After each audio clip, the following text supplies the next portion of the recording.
같이 한번 기도합시다. 자비로우신 아버지 하나님 감사합니다. 오늘도 저희들이 주님의 이름으로 사랑하는 귀한 형제 자매들을 축복합니다.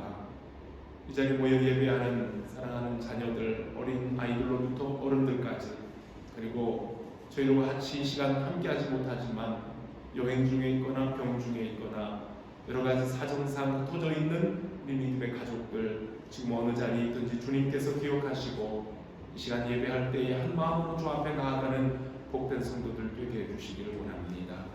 우리 주님께서 베푸신 은혜가 참으로 놀랍습니다.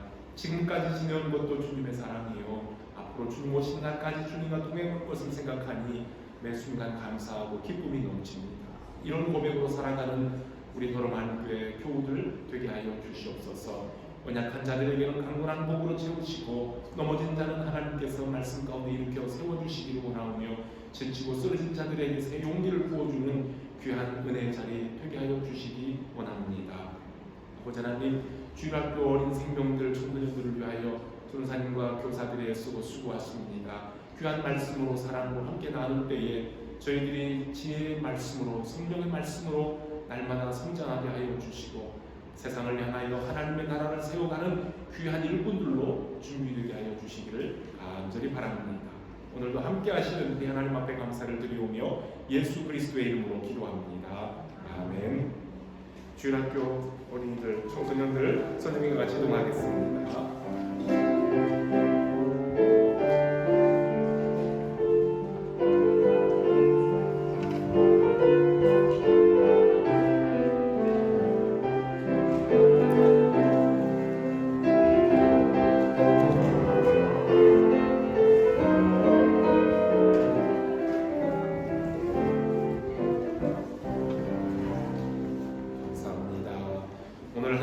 같이 공독합시다.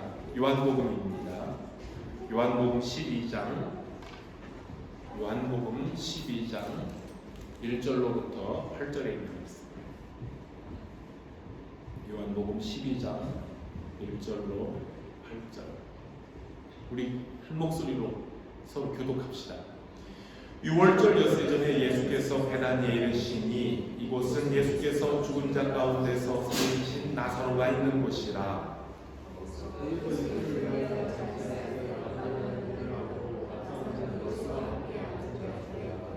마리아는 지극히 비싼 향유꽃 순전한 아들 한 근을 가져다가 예수의 발에 묻고 자기 머리털로 그의 발을 닦으니 향유 냄새가 집에 가득하더라.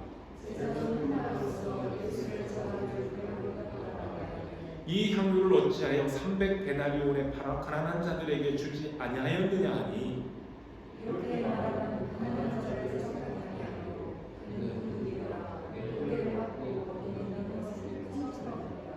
예수께서 이르시되 그를 가만두어 나의 장례할 날을 위하여 그것을 간직하게 하라.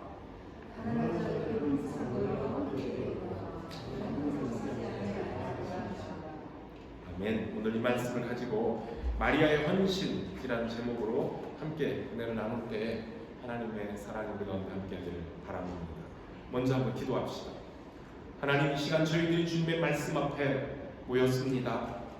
겸손한 마음으로 귀를 열고 마음을 열고 그 말씀을 듣게 하시고 오늘도 저희들에게 주시는 그 말씀을 따라 참된 헌신자로서 주 앞에 가까이 나아가는 종들 되게 하여 주시옵소서. 예수 그리스도의 이름으로 기도합니다. 아멘. 오늘 같이 읽었던 이 본문 말씀은 십자가를 지시기 위해서 세상에 오신 주님께서 공생의 모든 삶을 거의 다 마쳐가시고 이제 십자가 죽음을 바로 앞두신 6월절, 그 6월절에 예루살렘을 방문했던 주간에 일어났던 일이고요. 마태와 마가 그리고 요한복음의 이 3개 복음에 모두 다 이 사건이 기록되어 있습니다. 사복음서 중에 유일하게 누가복음은 베다니 동네에서 일어난 그날의 사건을 다루고 있지는 않습니다. 그 대신 이전에도 이와 비슷한 일이 있었다는 사실을 누가복음 7장에서 먼저 알려줍니다. 그게 바로 지난 주일에 우리가 함께 말씀을 들었던 바리새인 시몬이 예수님을 청하여 잔치를 베풀었을 때에 그때 한 여인이 예수님께 옥합을 부었던 사건입니다. 지난주에 읽었던 이 누가복음의 이야기는 오늘 이 사건과 비슷합니다. 모든 것이 비슷해 보이지만 전혀 다른 시간에, 전혀 다른 장소에서 예수님께 향유옥합을 부은 한 여인에 관한 헌신을 지금 소개하고 있는 겁니다. 우리 큐티하고 계신 우리 자매님들은 지난 2월 10일 날 큐티에서 요한복음을 읽으면서 이 말씀을 다뤘을 거예요. 그렇죠? 묵상들, 개인 묵상을 하시고 또 혹시 쉐어링을 하셨을 수도 있어요. 네.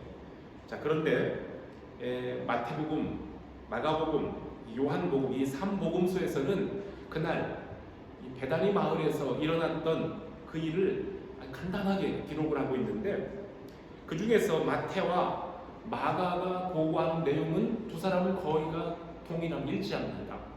그런데 오늘 우리가 같이 읽은 성경 요한복음은 마태와 마가가 보고한 것보다 약간 좀 다른 관점에서 이 사건을 기록하고 있습니다. 어떻게 다른가 한번 보겠습니다. 첫째, 요한은 죽었다가 다시 살아난 나사로가 살고 있는 베다니 동네에서 예수님을 위한 잔치가 열렸다고 동네 이름을 밝혀주고 있는데 마태와 마가는 그 잔치 장소가 나병 환자 시몬의 집이라고 구체적으로 어느 누구의 집까지 밝혀줍니다. 시몬의 집, 문둥 환자였던 시몬의 집. 이 시몬은 지난주에 읽었던 바리새인 시몬과 다른 시몬입니다. 이 성경 보면 비슷한 이름들이 너무 많아요. 시몬도 많고, 여러분들이 오늘도 다루는 마리아들이 많아요. 그래서 혼동이 될 때가 있어요. 이 여러 마리아의 사건에 대해서는 언제 기회되면 또 말씀을 나누도록 합시다. 그 다음에 또 요한복음과 마가복음이 다루는 방법이 좀 다른 것은요, 요한복음에서는 값비싼 향유 한 근을 가져다가 예수님의 발에 부은 사람이 나사로의 누이 마리아라고 이름을 분명히 밝히고 있는데 마태와 마가는 그냥 한 여자라고만 기록합니다. 또 요한은 마리아가 향유를 주님의 발에 붓고 자기의 머리털로 그 발을 씻었다고 했는데 마태와 마가는 간단하게 예수님의 머리에 부었다고만 기록합니다. 또 마태와 마가복음에서는 이 여자의 돌발 행동을 책망한 사람들이 제자들 또는 어떤 사람들이라고 말하고 있는데 요한은 가룟 유다가 나서서 마리아를 책망했다고 구체적으로 책망한 사람의 이름을 밝혀주고 있습니다. 마지막으로 마태와 마가는 예수님이 이 여인을 칭찬하시며 온 천하에 어디서든지 복음이 전파되는 곳에서는 이 여인이 행한 일도 말하여 여인을 기념하리라, 이런 말씀이 마태 마가에 기록되어 있는데 요한복음에는 그런 내용은 생략이 된 대신에 마리아를 책망한 가룟 유다는 돈꾀를 맡은 사람이었는데 거기서 돈을 훔쳐가는 도적이라 밝힘으로 마리아의 자발적인 헌신과 정반대가 되는 가룟 유다의 음흉한 마음, 비열한 마음을 폭로하고 있습니다.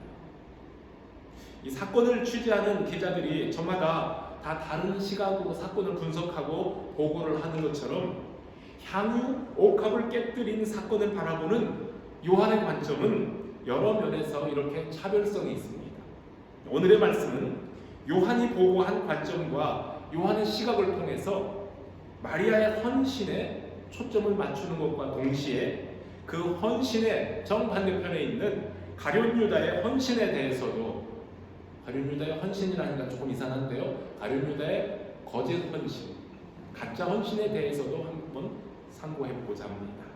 누가복음에 나오는 지난주에 읽었던 죄 많은 여인이 예수님의 발에 향유를 붓고 머리털로 발을 씻는 돌반적인 행동을 할 때에 그 자리에 있었던 유대인들은 충격을 받았을 겁니다. 여러 사람들이 보는 앞에서 외간 남자에게 그런 무리한 행동을 하는 여인을 물리쳐버리지 않고 가만히 계시는 예수님에 대하여 사람들은 수군거렸을 것이며, 예수님을 초청했던 바리새인 시몬은 이 사람이 과연 선지자 맞아? 라고 하는 의혹을 마음에 품고 있었습니다. 그런데 오늘 읽은 성경에서 이번 상황도 크게 다르지 않습니다. 마리아의 행동은 누구도 예상하지 못했던 일이고 나사로와 그 자매들을 잘 알고 지내왔던 예수님의 제자들조차 당황스럽습니다. 무엇보다도 놀란 것은 마리아가 깨뜨린 향유 옥합의 가치가 얼마였어요? 무려 노동자의 1년 임금에 해당되는 값비싼 것이기 때문이었습니다. 초대받은 손님의 머리에 향유를 부어주는 것은 그 손님에 대한 최고의 존경과 대접의 표시이기 때문에 다 이해해 줄 수 있겠지만 너무나 비싼 향유를 한꺼번에 한순간에 허비했다고 생각하여 제자들이 불평을 한 겁니다. 그 비싼 향유를 예수님의 발에 붓고 머리털로 씻고 있는 마리아를 보고 참다 못한 다른 유다가 나서서 책망을 합니다. 뭐라고 했겠습니까? 이 향유를 300데나리온에 팔아서 가난한 사람들에게 주지 아니하느냐라고 책망을 한 겁니다. 여러분, 유다의 생각을 한번 우리가 추측해 봅시다. 유다가 정말 가난한 사람들을 생각했던 사람입니까? 그리고 야, 이거 봐라, 예수님을 대접하는 것은 좋지만 정도껏 해야지, 지나치면 신뢰가 되고 예수님께 욕이 된다, 이런 마음으로 예수님의 입장을 좀 변호하고 커버해 주려고 절제의 미를 발해서 오늘 이런 얘기를 했겠습니까? 성경을 보면 절대 아니에요. 거짓말이었어요. 자, 그렇다면 그 자리에 있던 다른 제자들, 그리고 오늘 읽었던 요한복음을 쓴 요한은 가룟 유다와 뭐 다른 생각이었겠습니까? 마태와 마가복음에서 제자들 혹은 어떤 사람들이 여인을 책망했더라 하는 것을 보면 요한도 포함해서 거기에 있던 다른 제자들도 가룟 유다와 똑같은 생각을 했던 것으로 보입니다. 그 중에서 돈꾀를 맡은 재정 담당 유다가 예수님의 발에 한꺼번에 쏟아지는 값비싼 향유를 보고 아이고 아깝다, 아이고 아까워 하면서 나머지 제자들을 대표해서 마리아를 책망했을 겁니다. 요한이 유다를 가리켜 유다는 도적이라 거기 넣는 것을 종종 훔쳐가곤 했었다라고 말하고 있는 것은 처음부터 유다가 도적놈이라는 것을 알고 있는 건 아니었을 거예요. 나중에 시간이 흐른 다음에 유다의 행실이 드러난 다음에서야 유다에 대한 평가를 했을 겁니다. 공금을 예수님께서 제자들과 함께 사역을 다니실 때 필요한 물질이 있었을 거예요. 그 공금을 맡은 재정 담당이었는데 그 공금을 수시로 횡령했던 유다는 속셈이 따로 있어서 마리아를 책망했지만 다른 제자들 역시 마리아의 행동을 불필요한 낭비라고 생각하고 함께 비난했으니 우리 속담에 50보 100보예요. 똑같다는 겁니다. 제자들은 여러 사람들이 보는 자리에서 마리아를 아주 부끄럽게 만들었습니다. 사실 마리아는 자기들이 꿈에도 생각하지 못했던 방식으로 온 힘을 다해 섬김을 보여주고 있는데 아이고 이 사람 쓸데없는 짓 하고 있네 라는 식으로 마리아의 헌신을 깎아내립니다. 죽었던 오라비를 나사로를 나흘 만에 다시 살려주신 그 예수님의 은혜에 보답하고 싶어서 할 수 있는 만큼 최고의 마음을 담아서 감사를 표시했을 겁니다. 그런데 여기 옆에 있던 남성네들이 그것이 그렇게 못마땅하게 보인 겁니다. 참으로 예심도 없고 너그러움이 없는 째째한 남성네들이 있어요. 째째했어요. 그런데 예수님은 바리새인 시몬의 집에서 죄 많은 여인의 행동을 칭찬하시고 그의 죄를 용서해 주셨던 것처럼 이번에도 마리아의 행동을 칭찬해 주십니다. 마리아가 나의 장례를 위하여 향유를 간직해 놓은 것이니 이 사람을 내버려 둬라. 가난한 자들은 너희와 항상 함께 있지만 나는 항상 함께 있지 아니한다 라고 하십니다. 자, 똑같은 사건을 기록한 마태와 마가복음에서는 너희가 어찌하여 이 여인을 괴롭게 하느냐, 그가 나에게 좋은 일을 하였느니라. 가난한 자들은 항상 너희와 함께 하거니와 나는 항상 함께 있지 아니하느니라. 이 여자가 내 몸에 향유를 부은 것은 나의 장사를 위해 함이니라 라고 하셨습니다. 아까 우리 남성들 좀 떼찌하게 그랬다고 했는데요. 여러분, 밴댕이 소갈딱지처럼 속이 좁은 이 제자들이 얼마나 마리아를 무한하게 만들었으면, 사람들이 보는 앞에서 책망했으면 예수님께서 나서서 이 여인을 괴롭게 하지 말라고 하셨겠습니까? 주의 은혜에 보답하려고 힘을 다해 헌신하는 사람들이 있는가 하면 그런 헌신을 가리켜 쓸데없는 낭비라고 여기고 못마땅한 투로 뭐하러 그렇게 과잉 충성하느냐라고 책망하면서 찬물을 끼얹어 버리는 사람들도 있습니다. 자신은 그렇게 하지 못하면서 다른 사람의 열심을 비난하고 헌신하려는 의지를 꺾어버리는 잘못된 참견입니다. 하나님께 대하여 지나친 충성, 지나친 헌신이라는 말이 혹시 해당이 되겠습니까? 여러분, 과잉 충성한다는 말은 사람들 사이에서는 해당이 될 수 있는 말이에요. 그렇지만 하나님께 대해서도 과잉 헌신, 과잉 충성이라는 말이 해당되느냐 그 뜻입니다. 여러분, 사람마다 하나님께로부터 받은 은혜에 대한 감사의 표현이 다릅니다. 죄 많은 여인의 행동을 비난했던 바리새인 시몬에게 주님께서 말씀하신 것처럼 더 많이 사랑받은 자가 더 많이 사랑한다, 이런 말을 했습니다. 그러나 더 적게 사랑받은 사람은 더 적게 사랑한다 라고 말씀한 것처럼 하나님의 용서와 사랑을 크게 깨닫는 사람이 나의 힘을 다해 크게 감사하고 힘껏 헌신하는데, 작게 감사하고 작게 헌신하는 내 기준을 가지고 다른 사람을 판단할 수가 없습니다. 마리아는 값비싼 향유를 부었을 뿐만 아니라 여자의 정절과 아름다움과 자존심의 상징인 자신의 머리털을 풀어서 예수님의 발을 씻겨드림으로 최고의 사랑을 표시합니다. 베드로나 요한이나 가룟 유다가 예수님께 받은 은혜보다 나사로의 누이 마리아는 예수님께 더 많은 은혜를 받았으니 더 마음을 다하고 뜻을 다하고 힘을 다하여 감사했을 뿐입니다. 더군다나 마리아가 예수님의 죽으심을 위해 향유를 부은 것이라 라고 준비한 거라고 말씀해 주셨으니, 사실 마리아가 처음부터 예수님의 장례를 의도하고 향유를 부은 것은 아니었지만 그렇게 해서 예수님의 장례를 예비한 헌신자가 되었습니다. 주님의 죽음이 2번, 3번 반복되는 일이겠습니까? 여러분, 이 다음에 예수님이 다시 한번 날 위해 죽어주시게 되면 내가 그때 가서 헌신하겠습니다 한다고 헌신이 되겠습니다. 사실 예수님의 장례 준비는 단 한 번의 기회였어요. 그리고 그 단 한 번의 기회를 영광스럽게도 마리아가 준비했다는 겁니다. 2주 전에 세례요한의 헌신에 대해서 말씀을 드리면서 진정한 헌신은 예수님은 높아지고 드러나실 때에 나 자신은 존재도 없이 슬며시 사라지는 것이라는 말씀을 드렸습니다. 마리아의 섬김 역시 나 자신은 감추어지고 예수님이 나타나는 헌신이었습니다. 마리아가 노동자 1년의 품삯에 해당되는 300데나리온을 한 번에 털어서 깨뜨린 것은 사람들 앞에서 봐라, 내가 이만큼 부유하다, 내가 돈이 있다, 돈 자랑하려는 것도 아니고 예수님께 칭찬 듣고 싶어서도 사실은 아닙니다.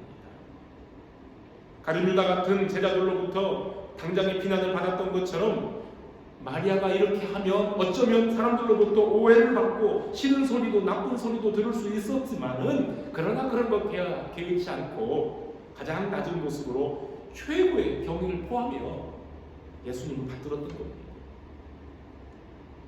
우리 성도들에게 한번 질문을 해볼까요? 성도 여러분, 우리 예수님이 마리아에게 받은 이러한 대우처럼 특별 대우를 받으면 안 되는 분입니까? 이런 질문을 한번 던져보는 거예요. 그 돈이면 수백 명 가난한 사람을 도와줄 수 있는데 그 엄청난 돈을 허비했다고 비난할 정도로 예수님이 특별한 대접을 받으실 자격이 없는 분이시겠습니까?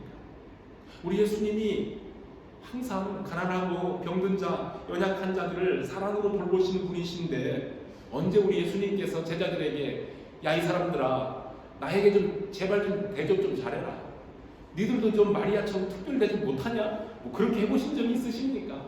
우리 예수님은 한 번도 그런 말씀 하신 적이 없는데 오늘 이 자리에서는 당연하게 예수님이 마리아로부터 이런 대접 받으신 것에 대해서 기뻐하시고 그렇게 하며 마리아를 칭찬하고 계시는 겁니다. 우리가 이따 설교 후에 마지막으로 부를 찬송가가 311장 내 너를 위하여 몸 버려 피 흘렸는데요. 그 가사 4절까지의 가사를 같이 이렇게 묵상하면서 이따 불러보세요. 그 찬송 부르다 보면 어느 때는 갑자기 좀 주구멍이 있으면 숨고 싶어. 그런 마음이, 부끄러운 마음이 들 때가 있어요. 왜냐하면 주님께서는 나에게 주신 것이, 베푸신 것이, 그 사랑이 그렇게 큰데 넌 날 위해 무엇하느냐라고 묻는 가사거든요. 그 가사 묵상하며 찬송하려고 그러면 갑자기 죄송스러운 마음이 앞섭니다. 그러나 이따 우리 찬송 부를 때에 그 가사의 은혜에 우리가 또 감사하면서 헌신을 다짐할 수 있기를 바랍니다. 이제 또 한 가지를 더 생각해 봅니다. 요한은 마리아의 헌신을 가룟 유다의 거짓 헌신, 도적질과 대비를 시키고 있습니다. 마리아의 순전한 헌신이 있는가 하면 유다처럼 거짓된 헌신도 있습니다. 가난한 자들은 항상 너희와 함께 있지만 나는 항상 있지 아니하리라 하신 말씀으로 한번 생각해 봅시다. 우리들도 마리아처럼 예수님의 죽으심을 위해 값진 향유 사두었다가 부어드릴 수 있는 건 아닙니다. 그런 스타일의 헌신은 이미 마리아가 다 차지했어요. 주님을 위한 그런 헌신의 기회는 우리에게 더 이상 없어요. 그렇다고 우리가 주님을 위한 헌신할 다른 길이 없다는 것도 아닙니다. 육신으로는 우리와 함께 계시지 않는 예수님을 위해서 우리가 주님의 이름으로 할 수 있는 일들은 언제나 열려져 있습니다. 누구든지 내 이름으로 이런 어린아이 하나를 영접하면 곧 나를 영접함이라 하셨습니다. 예수님께서 영광 중에 다시 오셔서 보좌에 앉으시면 모든 민족을 그 앞에 모으고 양과 염소를 구별하는 것 같이 오른편과 왼편에 각각 분별하신다 했습니다. 그때 오른편에 있는 자들을 칭찬하시며 내가 줄일 때 너희가 먹을 것을 주었고 목마를 때에 마시게 하였고 나그네 되었을 때에 영접하였고 벗었을 때에 옷을 입혔고 병들었을 때에 돌아보았고 옥에 갇혔을 때에 와서 보았느니라 라고 말씀하실 거라 했습니다. 그러자 오른편에 있는 의인들이 주여 우리가 어느 때에 주님께 그런 일을 했습니까? 라고 질문할 것이니 하나님 나라의 인도이신 주님께서 대답하시기를 너희가 여기 내 형제 중에 지극히 작은 자 하나에게 한 것이 곧 내게 한 것이니라 라고 대답하실 것이라 했습니다. 저와 여러분들이 지금 영국 생활이 지금 이렇게 오랜 세월이 됩니다. 저도 영국 생활 이제 20여 년 되지만 더 오래 계신 집사님들도 계시고 이제 막 시작하신 분들도 계시고 우리 학생들은 이제 공부하면서 몇 년 차가 돼요. 자, 영국 사회를 보는 겁니다. 저는 영국에 살면서 이 영국 사회의 좋은 점들을 배우고 있는데요. 특별히 배품, 나눔, 봉사정신이 몸에 배어있는 영국인들을 보는 것이 저에게는 개인적으로 신선한 충격과 도전이 됩니다. 어려운 사람들을 돕기 위해 설립된 이 체리티 가게들이 동네마다 있는 거 보면 참 우리에게 처음에는 저는 낯설었었어요. 한국에 그런 게 없었으니까요. 그리고 지역의 주민들이 그 중고 물품을 파는 체리티 숍에 가서 적극적으로 물건을 사주는 것도 보게 됩니다.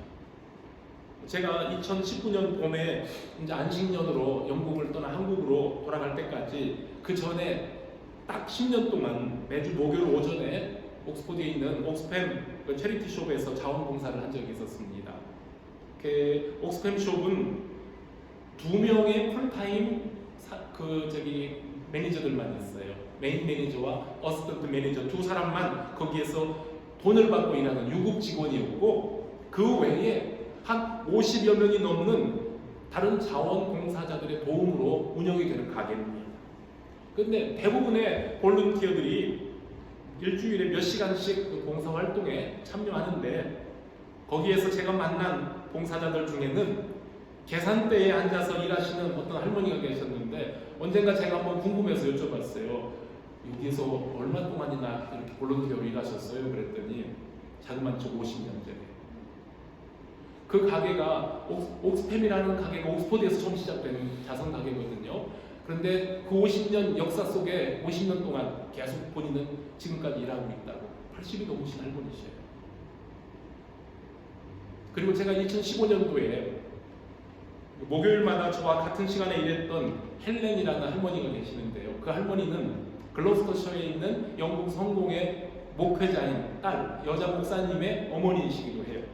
그런데 그분은 현직에서 은퇴한 후에 그때 당시 2015년 당시 지금 10년째 볼런티어로 일한다고 하시는데, 연세가 그렇게 많으신 분이 컴퓨터를 막 자유롭게 다루시면서 사람들이 기증한 책들을 주제별로 다 목록별로 분류해서 거기에 값을 매기고, 그리고 매장에 서가에다가 진열하는 그 일을 그 노인분이 일주일에 한 번씩 오셔서 꼭 담당을 하십니다. 그런 할머니들처럼 짧게는 그냥 몇 주간부터 시작해서 길게는 10년 또는 20년, 더 길게 그렇게 자원으로 봉사하는 5-60명의 자원봉사들이 지역 주민과 학생들로 이루어져서 그런 자선 가게를 통해 사회봉사를 실천하고 있더라는 말입니다. 저도 그랬지만 여러분들도 처음 영국 생활 시작할 때에는 각종 체리티 단체나 또는 클럽에 기부금 요청을 하는 레터들이 막 그냥 포스트박스로 막 참이 떨어지는 것이 뭘 이렇게 많이 보내, 부담스럽네, 그런 생각을 했던 적도 있었어요. 그랬는데 지진이나 화산 폭발 같은 자연재해와 또는 지구촌 어느 곳에 지역 분쟁으로 어려움이 발생해서 난민이 생겼다 하는 소리가 들리면 재난 당한 희생자들과 난민들을 돕기 위한 모금 운동이 대대적으로 벌어지고, 그래서 슈퍼마켓도 그렇고 은행에도 그렇고 그냥 그 계산대 옆에 빨간 통 플라스틱 놓고 자유로 거기다가 이렇게 기부하고 갈 수 있도록 그렇게 하지 않습니까? 이러한 운동들이 쉽게 금방 자연스럽게 일어나는 걸 보면서 영국 사회를 다시 보게 됩니다. 여러분, 그런 것들이 영국이라는 나라의 나눔과 섬김의 정신이기도 합니다. 물론 신사의 나라라고 불리우는 영국에도 부조리와 부정이 있습니다. 그렇지만 이 사회를 그런대로 건강하게 지탱할 수 있도록 하게 하는 저력은 시민들 삶에 깊게 자리 잡고 있는 약자들에 대한 배려와 나눔 그리고 돌봄의 정신에 있다고 해도 과언은 아닙니다. 영국 에세스 대학에서 영국 역사 연구로 박사학위를 받은 김헌숙님이 한국분이 쓴 책이 있어요. 그 책 이름이 영국 사회를 개조한 크리스천의 역사라는 그런 책인데요. 이 책에 보면 종교 개혁 시대로부터 20세기 중반까지 약 4세기 동안 1530년부터 1930년 이때까지 1950년까지 약 4세기 동안 교회가 영국 사회에 끼친 선한 영향력에 대한 이야기들이 자세하게 나옵니다. 그 책에서 강조하는 요지 가운데 하나는 오늘날의 영국 사회가 선진국과 문명 사회의 표상으로 이만큼 자리매김을 할 수 있었던 것은 영국의 1730년대에 시작된 대부흥, 대각성의 영향이라는 이야기를 하고 있습니다. 옥스퍼드 대학에서 공부했던 요한 웨슬리 형제와 조지 휠필드 이 두세 사람이 영국과 북미 신대륙을 두루 다니면서 활발하게 복음을 전했던 시기에 영국은 신앙 대부흥이 시작됐습니다. 그러니까 1700년도 중반 이후 1800년 초반까지 계속 진행되는 겁니다. 이 대부흥이 시작된 뒤에 그 후로 100년 사이에 영국 국민들에게는 복음주의 신앙이 있든 없든 그들 마음속에는 성경적인 덕목과 규범을 따르는 것이 그게 성공한 인생이고, 그런 사람들이 많은 사회가 선한 사회라는 공감대가 이루어져 갔습니다. 귀족 계급이나 사회 지도층 인사는 물론이었고 중간계층 사람들까지도 나눔과 봉사는 삶의 기본 자세가 되어버렸고, 그렇게 하는 것이 사람다운 삶을 사는 것이라는 것으로 사회 전반에 인식이 되었습니다. 이렇게 영적 대각성의 영향으로 신앙은 물론 도덕성 회복 운동이라는 강력한 예방주사를 맞은 이 영국 사회는 곧이어서 산업혁명을 맞이하게 됩니다. 산업화와 자본주의 시장이 거침없이 확대되면서 사람들이 돈 맛을 알게 됩니다. 그런데 자칫 돈에 정신이 팔려 피폐해지기 쉬운 영국 국민들의 마음을 이웃사랑과 돌봄, 나눔과 베품의 사회가 되도록 길잡이 역할을 한 것이 바로 복음주의 신앙 대부흥운동이었다고 그렇게 말하는 겁니다. 산업화 초기의 복음주의자들은 인간의 욕심에 정면으로 맞서서 자기 내면의 악과 사회의 악을 뜯어 고치려고 몸부림을 쳤고 그것들과 맹렬하게 씨름하면서 살았던 사람들입니다. 그렇게 해서 부자들이 자기들의 배만 불리지 않도록 인간의 탐욕에 소금을 치는 역할을 했더라는 말입니다. 산업화 영향으로 자본주의 독소가 계속해서 생겨나기는 했지만 이러한 영적 능력이 영국 사회에 있었기 때문에 근검 절약과 이웃 배려라는 적극적이고 경건한 생활 원리는 자본주의의 해독제 기능을 해왔고 소금기가 사회 곳곳에 골고루 퍼져서 인간의 탐욕이 한숨 죽어가면서 영국의 자본주의가 타락하지 않고 사회는 계속해서 정화될 수 있었다고 그렇게 분석을 합니다. 여러분 잘 알고 있는 도시이고 이야기인데요. 산업도시 브리스톨에서 고아원을 운영하며 버려진 아이들을 말씀과 사랑으로 양육했던 고아의 아버지 누구였죠? 조지 뮬러. 고아의 아버지 조지 뮬러 이야기는 널리 알려져 있습니다. 5만 번의 기도 응답을 받은 뮬러가 고아들을 한 끼도 굶기지 않고 돌볼 수 있었던 것도 사실은 복음주의 운동의 영향으로 사람들의 마음이 나눔과 봉사를 위해 활짝 열려져 있었기 때문에 가능했던 일이라고 합니다. 하나님께서 사람들의 마음을 그렇게 준비시켜 놓았다는 겁니다. 영국 사회가 대부흥과 복음주의 운동의 선한 영향을 받아서 사람들의 정신이 개조되고 사회가 변혁이 되어 가난한 자들과 약자들을 위한 배려와 나눔을 실천하는 사회로 정착되어 갈 수 있었던 것처럼 1907년 평양 대부흥의 역사를 경험한 초기 한국교회는 민족과 사회가 어두움에 갇혔던 시절에 사회개혁의 최전방에서 선한 영향력을 끼쳤던 적이 있었습니다. 우리 한국교회도 그런 적이 있었어요. 물론 지금도 한국교회와 기독교 단체들은 다른 종교나 다른 종단들보다 더 많은 부분에서 사회 봉사에 또는 여러 가지 나눔에 앞장서 섬기고 있는 중입니다. 그럼에도 불구하고 오늘날 한국교회와 또는 우리 한국교회와 기독교인들이 세상으로부터 손가락질을 받고 비난을 받고 배척을 당하는 것은 진실한 헌신자들이 아직도 교회 안에는 더 많이 있지만 주님의 것을 훔치는 가룟 유다들이 또한 교회에 있기 때문입니다. 말로는 가난한 자들을 위하고 생각하는 척하지만 실제로는 주님의 것을 다 주님의 것으로 내 배만 채우고 자기 영광만을 위해서 살고 있는 거짓된 헌신자들의 이중적인 행동이 세상 사람들에게 더 잘 드러나 보이고 있기 때문입니다. 안타까운 사실입니다. 제자들이 마리아의 선행을 복음서에 기록해 놓은 것은 그날 예수님이 하신 말씀을 즉각 깨닫고 진심으로 반성하는 마음이 있었기 때문이라고는 볼 수 없습니다. 시간이 좀 지나고 예수님이 십자가에서 죽으시고 부활하여 승천하신 후에야 이 모든 일이 주님께서 말씀하신 대로 이루어진 것을 깨닫고 비로소 마리아의 선행을 인정한 것으로 보입니다. 주님께 힘껏 헌신한 사람 마리아를 함부로 판단했던 남자 제자들 자신들의 성급함과 이해심이 부족했던 속좁음과 그리고 예수님을 가장 가까이에서 모시던 제자라고 하면서 주님의 말씀을 더디 깨달았던 미련함을 반성했습니다. 이렇게 미련하고 영적으로 무딘 사내들을 제자로 받아주시고 3년씩이나 데리고 다니며 말씀을 가르쳐주시고 훈련시킨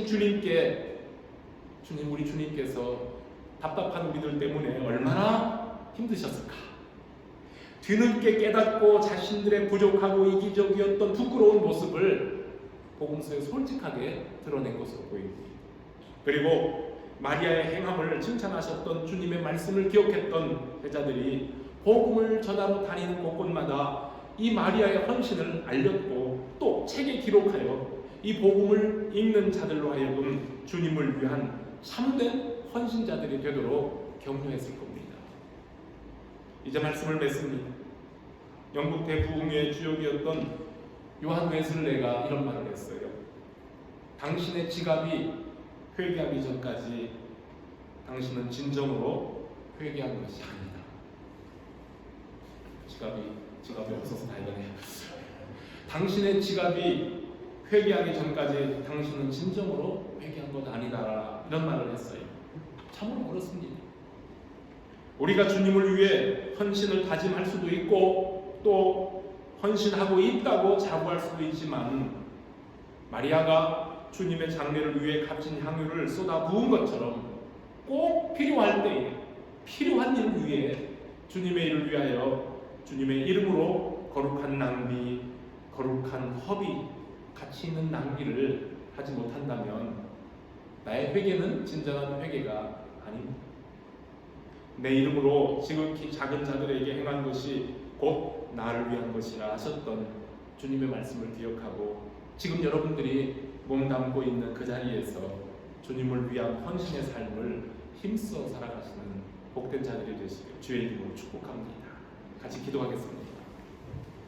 하나님 아버지 감사합니다. 마리아의 헌신을 통해 우리의 헌신을 봅니다. 예수님께서 베푸신 은혜가 너무나 크고 그 사랑이 너무나 귀하기에 마리아는 가장 소중한 것을 깨뜨려 주님에게 헌신의 사랑을 보였습니다. 제자들은 비난하고 책망했지만 예수님은 마리아의 행함을 칭찬해 주셨고 나의 장례를 예비한 것이라고 이 여인이 행한 것은 복음이 전해지는 곳마다 전파되리라고 축복하셨습니다. 하나님, 오늘 우리들의 헌신, 나의 헌신을 살펴보면서 정말 내가 그리스도로부터 받은 사랑, 하나님께로부터 받은 은혜가 무엇인지를 묵상하며 주님의 이름으로 내 곁에 있는 가장 작은 소자에게 행하는 것이 곧 주님을 위한 헌신이라는 것 깨달으며 우리가 살아가는 동네에서 살아가는 세상, 사회 속에서 주님의 이름으로 해야 할 것이 무엇인지를 또 살펴볼 수 있는 우리의 작은 헌신들이 되게 하여 주시옵소서. 예수 그리스도의 이름으로 기도합니다. 아멘. 다 함께 자리에서 일어나셔서 마지막